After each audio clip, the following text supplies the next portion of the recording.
pertanyaan dari Yang Mulia Saldi Isra mengenai alokasi dana kunjungan Presiden dan dana bantuan kemasyarakatan dari Presiden. Telah disampaikan oleh Bapak Menko tadi bahwa bantuan kemasyarakatan dari Presiden bukan merupakan bagian dari Perlinsos. Anggaran untuk kunjungan Presiden dan anggaran untuk bantuan kemasyarakatan dari Presiden berasal dari dana operasional Presiden yang berasal dari APBN. Dana operasional Presiden diatur oleh Peraturan Menteri Keuangan 48/2008 yang diubah dengan Peraturan Menteri Keuangan 106 tahun 2008.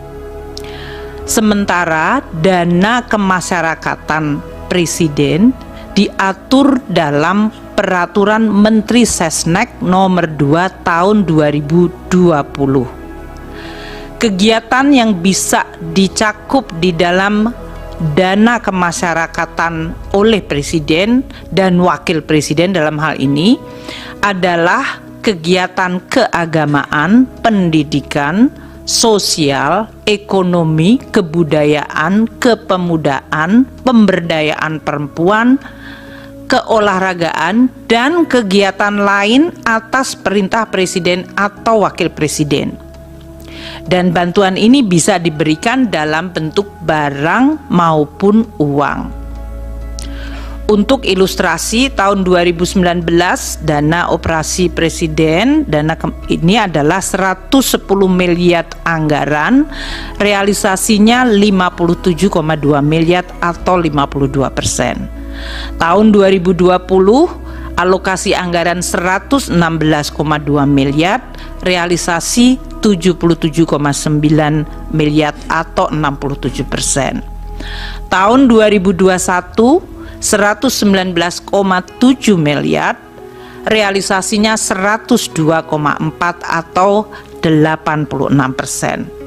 Tahun 2022 alokasi anggaran 160,9 miliar, realisasi 138,3 miliar atau 86%.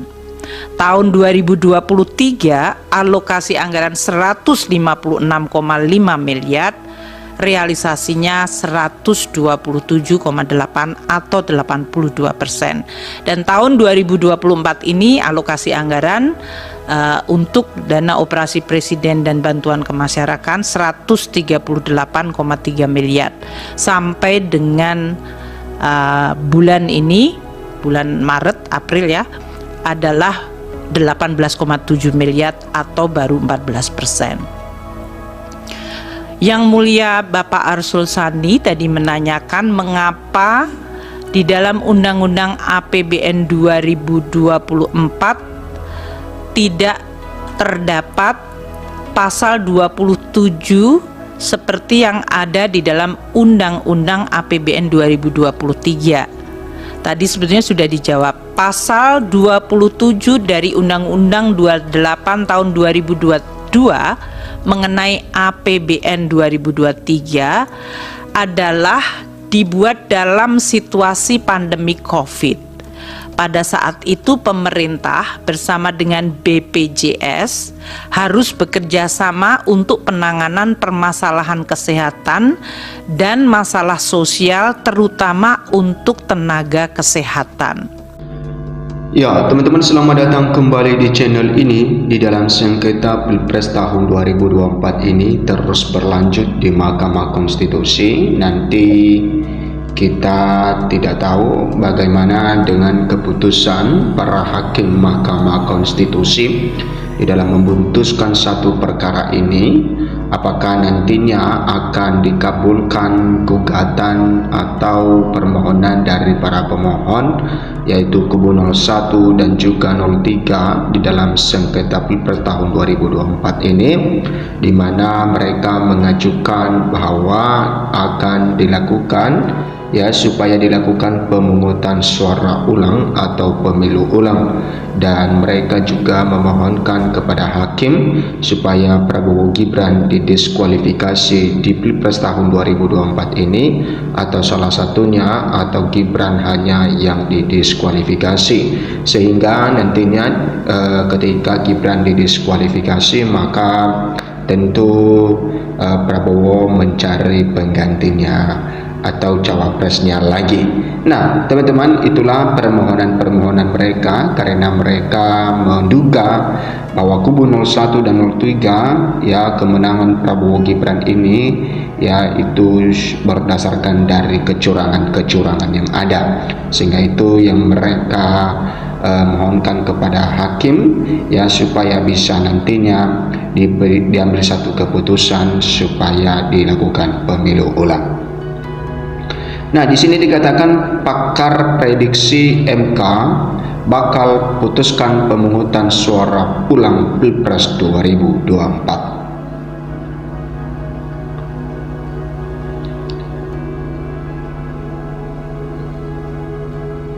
Ya, 8 hakim konstitusi menjalani rapat pemusyawaratan hakim RPH hari ini setelah menggelar 7 kali persidangan perselisihan hasil pemilu presiden PHPU atau sengketa hasil Pilpres 2024. Setelahnya MK akan mengumumkan hasil sidang setelah Lebaran mendatang.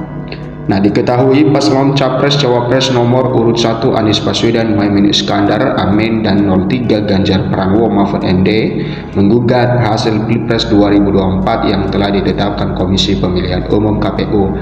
Hasil Pilpres 2024 itu sendiri dimenangkan oleh Capres Cawapres dari kubu 02 Prabowo Subianto Gibran Raka Buming Raka. Nah, pengamat politik Emrus Sihombing memprediksi MK bakal memutus perkara sengketa hasil Pilpres dengan memerintahkan pemungutan suara ulang PSU di beberapa titik wilayah Indonesia. Nah, menurut pengamat politik Emrus Sihombing ini, teman-teman, memperkirakan akan MK mengambil satu keputusan ya dilakukan pemungutan suara ulang, dan tentu kalau sudah dilakukan pemungutan suara ulang maka sudah terbukti bahwa kubu 02 melakukan satu kecurangan di Pilpres tahun 2024 ini, sehingga ini masih kita menunggu apakah nantinya permohonan-permohonan dari kubu 01 dan juga 03 dikabulkan KPU dan dilakukan pemungutan suara ulang.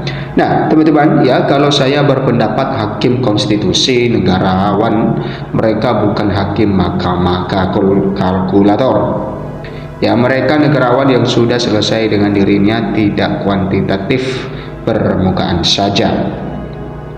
Hakim konstitusi lebih cenderung mendengar tuntutan paslon 01 dan juga paslon 03, mereka yang tahu betul soal etika substansi. Dari 8 hakim MK, 5 orang saja diantara mereka memutuskan pendekatan maka progresif.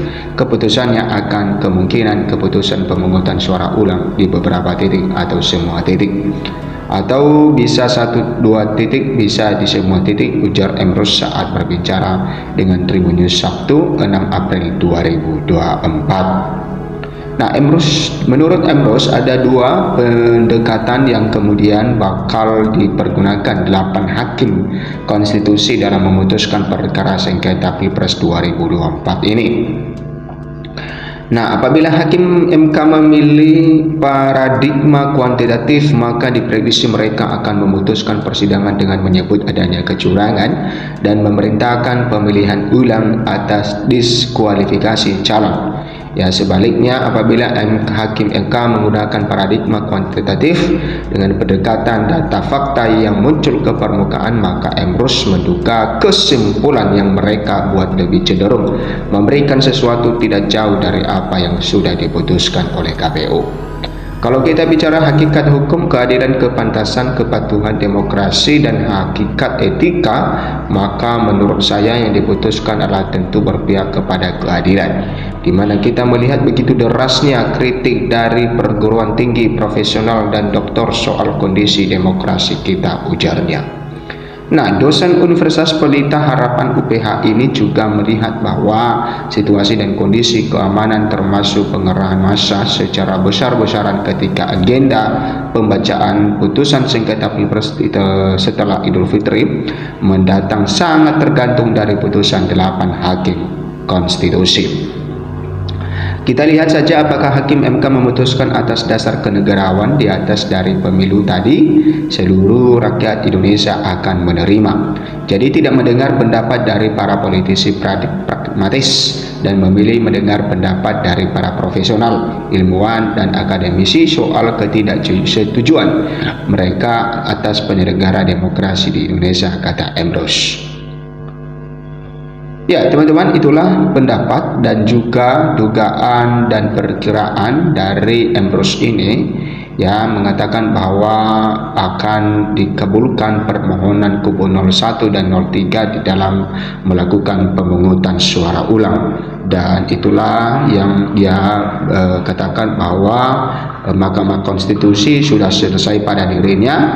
Mereka adalah orang-orang yang negarawan yang bisa mengembalikan marwah konstitusi. Ya memang kita tahu bahwa marwah konstitusi ya telah rusak ketika terkena hukum berat dari Anwar Usman ketika putusannya di dalam batas usia capres-cawapres di Pilpres tahun 2024, sehingga dari putusannya itu ya bisa memberikan peluang kepada Gibran yang sebenarnya belum cukup umur di dalam mencalonkan diri sebagai cawapres, akan tetapi oleh putusannya maka Gibran bisa maju sebagai cawapres dari Prabowo Subianto, sehingga ini menandakan bahwa ada sesuatu hal yang tidak beres di dalam Mahkamah Konstitusi dalam mengambil satu keputusan.